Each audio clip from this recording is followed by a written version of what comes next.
If you gotta buy a bourbon drink or a gift this year and you're not sure what to buy, this video's for you. We're gonna look at some odds and ends and accessories that you might be considering. We're gonna look at some of the most popular brands on the market today and great alternatives for them. And then we're gonna take a look at some of my favorite bourbons of the year. If you clicked on this video and you're watching it, I would really appreciate it if you gave me a like, hit the subscribe button, or did any of that other YouTube stuff. Around this time every year, we start to get the same questions asked over and over again. And one of the big ones is, my friend likes this. What should I buy them? Now, before we get into it, I think we need to address one question. What is bourbon? A lot of people come in, they're not really sure what bourbon even is. Is it a whiskey? Is it a scotch? What is bourbon? The answer really is pretty simple. Bourbon is a whiskey, but not all whiskey is a bourbon. Kind of like all squares are rectangles, but not all rectangles are squares. There's some more rules when it comes to bourbon, like it has to be at least 51% corn, it has to be made in America, and it has to be made in new charred oak, most often American. The rest of that mash bill, or what grains are actually going into the bourbon, can be made up of rye, wheat, and malted barley. Bourbon has to be bottled at least 40% alcohol, and it can't be flavored with anything. And there's more rules as far as different things you'll see on a label, but that's the basics, and that's all you really have to know if you're just buying a gift, I think. Now, when it comes to bourbons, there really is a big range of flavor profiles and styles out there, but that doesn't mean that it has to be hard to pick out a gift for somebody. The first thing you might consider is buying an accessory or something like that. So let's take a look at a few of those, and I'll tell you what I think. The first big no-no that I want to look at is these big old cocktail machines that operate kind of like a Keurig, where you put a pot in and it's got bottles all around the outside and you push a button and out comes a drink. Now, my aunt has one of these and I've tried using it a few times, and I gotta tell you, I'm just not a fan. The first big problem is that the cocktails just aren't that good, especially when you're thinking about the basic bourbon cocktails like an old fashioned or Manhattan. It's 2 or 3 ingredients that you can control the quality over if you're doing it yourself, but when you go to those machines, you don't really know what they're putting in those pods, and let me tell you, at the end of the day, they just don't taste that good. Not only are the cocktails subpar, but they also take up a ton of space on your counter or table. You gotta flip bottles over upside down into them, you're risking making a mess. There's just so much room for error with these things, and like I said, they take up so much space that to me they don't seem practical. Here's the other thing with those is, if you know somebody likes to drink cocktails, chances are they probably have a home cocktail making kit in their kitchen already. Now, if you know that they don't have the tools to make cocktails at home, then rather than spending hundreds of dollars on one of those machines, you can pick up a Boston shaker, a cocktail spoon, some mixers, and things like that for under 50 bucks for sure, probably under 30 if you're really looking. The benefit to that is that they can control the ingredients that are going into it, they can control how much of the ingredients are going into it, and you're not relying on the pods for your flavor. You can really make all the decisions on your own. So those big Keurig style cocktail machines, don't do it. Now, another thing that I think a lot of people would consider is those whiskey stones. You know, you'll see like a round polished rock that you're supposed to put in the freezer and then throw in your drink, and it's supposed to make it colder without diluting it. Now, while these aren't the worst things in the world, I don't think that these are worth the money either a lot of the time. Number one reason would be that they simply just don't work well. The way that ice makes your drink cold is by absorbing that heat and letting out the cold water as it melts off the ice, and that's what brings the temperature of your drink down. Sure, the whiskey stones might work a little bit for this, you know, bring it down a couple degrees, but you're not gonna get condensation on the outside of your glass. You're not gonna feel the chill when you're taking a sip of that. You can just throw a glass of whiskey in your freezer for 5 minutes and it'll do the same thing. So instead of spending money on a useless gift that's going to be used a couple times and then thrown in a drawer, what I would suggest you do instead is grab a big old ice mold. They make them in different shapes. You can get them in skulls and stars and stuff like that. You can get them in a big sphere. I have a big rectangular ice cube mold that I love. It makes the perfect size piece of ice to throw in an old fashioned or Manhattan without diluting the drink too quickly, because you're not getting all the extra surface area of using multiple pieces of ice. So instead of buying those whiskey stones that someone's going to use a couple times and then put in their drawer to never use again, go ahead and get a big ice mold, which I guarantee they will get a lot more longevity, use, and pleasure out of. Another thing that I think a lot of people would consider buying as a gift for a bourbon drinker is like a cool rocks glass that has funny sayings on the side or something fancy etched into it.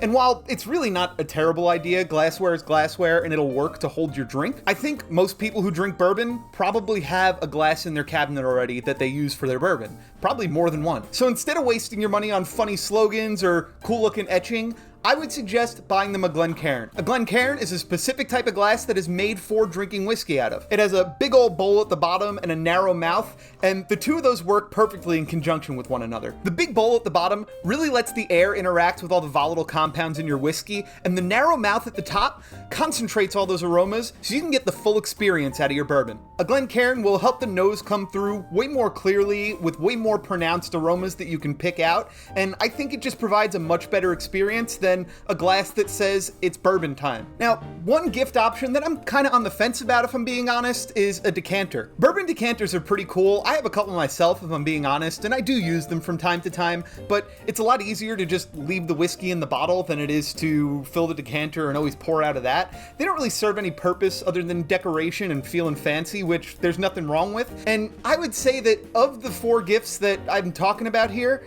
that's the one that people probably aren't buying for themselves that they might use. If you are considering a gift, I would consider a cool crystal decanter. What you're going to want to do is make sure that you don't have a rubber stopper or anything like that. You want glass on glass to get the best seal and the most longevity out of the product. Realistically, those are cool gift ideas, but I think most people are probably looking more toward buying a bottle of bourbon for the bourbon drinker in their life. So let's take a look at some of the most popular brands out there on the market and see if there's any suitable replacements for an upgrade or something just a little bit different to give. Now, before we get into the bourbons themselves, comment down below what your bourbon drinker's favorite bourbon is, and if I didn't hit it in this video, I'll reply and I'll give you a recommendation. First up, let's think about Four Roses. Four Roses is lively and fresh and a little bit fruity, a little bit floral. It's got a higher rye content than some of the other bourbons out there on the market, but not super high. You're not getting crazy rye spice on the nose. If someone in your life loves Four Roses and you're looking for a gift for them, I would point out Wilderness Trail Bottled and Bond High Rye Bourbon. This is a great option for a gift if you're buying for a Four Roses drinker because it does share some characteristics. It's got that lively spice, it's got that citrus component, it's got a little bit of cereal sweetness up front. It really is tasty stuff, and it takes a lot of the stuff that people love about Four Roses and amplifies it. This is a smaller craft distillery, and for people that love Four Roses because of the high rye mash bill, this is a good opportunity for you to show them what a smaller, more craft distillery can do with that flavor profile. Next up, let's consider Woodford Reserve. This one's a classic Kentucky bourbon that is known all over the world for being a great quality option without breaking the bank. If someone likes Woodford, what that says to me is that they like polished, rich bourbons that have a lot of complexity without being too expensive. Now, if you're buying a gift for someone that loves Woodford Reserve, I would point out Russell's Reserve 10 Year to you. So this is perfect because it's just as smooth, if not smoother, than Woodford Reserve. It shares a lot of the same flavor characteristics, like that real heavy oak influence, but it's got a little bit more maturity and it's got that wild turkey heritage. That being said, this is a great option if you're buying for a wild turkey drinker as well. Another one of the most popular bourbons on the market is Maker's Mark. Now, Maker's Mark, in contrast to the other two, is a wheated bourbon, which means they're not really using that rye component, they're using wheat instead. For Maker's Mark specifically, they're using red winter wheat. Maker's Mark is super easy to drink, it is soft, it has some sweetness to it, and that's why people love it so much. So if you're buying for a Maker's Mark drinker, I would point you to Larceny Barrel Proof. Now, there's a lot of different releases of Larceny Barrel Proof, and I've had a handful of them, and they all kind of fall into the same category of wheated bourbons that have that sweetness element, but everything's punched up to 11 because of that higher proof. So for your Maker's Mark drinker, Larceny Barrel Proof would definitely be a special occasion bottle and a perfect gift idea. Now, I gotta say, this next one, it wouldn't be a bourbon video if you didn't talk about Buffalo Trace. Buffalo Trace is one of the most popular bourbons in the world, and for good reason. It is a classic, balanced Kentucky bourbon with a ton of history that doesn't really have anything too crazy going on. To me, this kind of drinks like an entry-level whiskey, but it comes with a much higher price tag because of how rare it is to see on the shelf. You get a flavor profile of caramel, vanilla, soft spice. It's kind of sweet, warm, and easy to drink. Now, of course, you could just buy them a bottle of Buffalo Trace because they're hard to come by and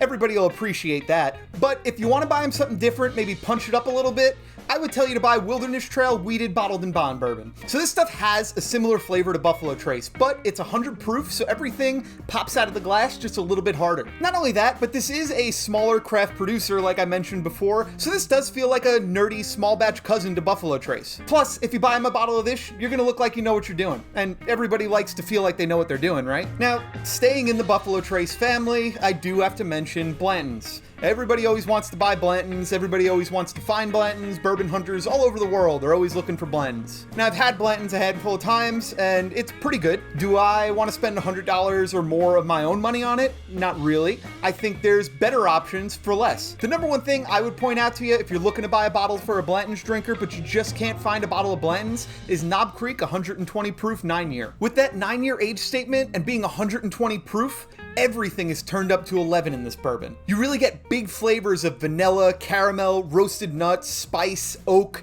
Everything is big and bold about this stuff. It really is perfect for the Blanton's drinker who may want more of everything in their glass. Now, I can't cover every single one of the most popular bourbons in this video, so I'm just gonna do one more, and that's Jim Beam. Jim Beam, that's kind of an easy upgrade to me. I would go with Baker's 7. Same family, same juice going into it, just aged for longer. You got 7 years in barrel. It is basically just Jim Beam with the volume turned up. So anyone who loves Jim Beam on a regular basis, they'll definitely appreciate Baker's 7-year. Now, if you're not really sure what your bourbon drinker likes, and you're just looking for some good gift ideas, here are my 3 favorite bourbons of the year based on a few different criteria. Number 1, we're looking at the value option. Tommy Rotter Napa Cask Finished Bourbon out of New York is absolutely awesome for like 17 bucks. They're using Napa Valley Cabernet casks to finish their bourbon, and that red fruit really shines on the nose and on the palate. It's amazing how well a red wine cask can integrate its flavors into a bourbon when that's how they're finishing it, and this stuff is an absolute steal for the money. Not only that, but it's super limited because they don't make it anymore. So definitely get your hands on this. Even if you just want something for yourself for a good price, Tommy Rotter Napa Valley Cask Finished Bourbon is awesome. The second one I want to point out, which is kind of more like an everyday drinker price point, is Calumet Small Batch. Calumet Small Batch is a blend of their 8-year whiskey and their 15-year whiskey, and somehow they do it 50-50 while keeping the price really low for what it is. So you're getting 50% of their 8-year bourbon, which runs somewhere around 40 bucks, I think, and 50% of their 15-year bourbon, which runs like 120 bucks. But the small batch bourbon comes in right around $50, which is a steal. This stuff punches way above its price point, and it outcompetes a lot of other Kentucky bourbons in the field. It's been one of my favorites for years, and I don't see that coming to a close anytime soon because they keep maintaining the quality year after year, and they keep maintaining that awesome price point. Now, this last one on my list is a special edition collector's set from Doc Holliday. This is a 10-year bourbon that comes with one of the coolest gift sets that I've seen in a long time. Now, this does come with a pretty hefty price tag, 185 bucks, but if your bourbon drinker's that special to you, this is worth it 1,000,000%. Not only do you get a great bottle of bourbon, but you get a great package. That's what she said. I mean, just take a look at it. I really hope that I gave you some good ideas for the bourbon drinker in your life this holiday season, and you can take a closer look at any of the stuff that I talked about at the links down below in the description. So thank you for watching. Please give me a like, a subscribe, a comment if you haven't already, and I will see you next week. Adios.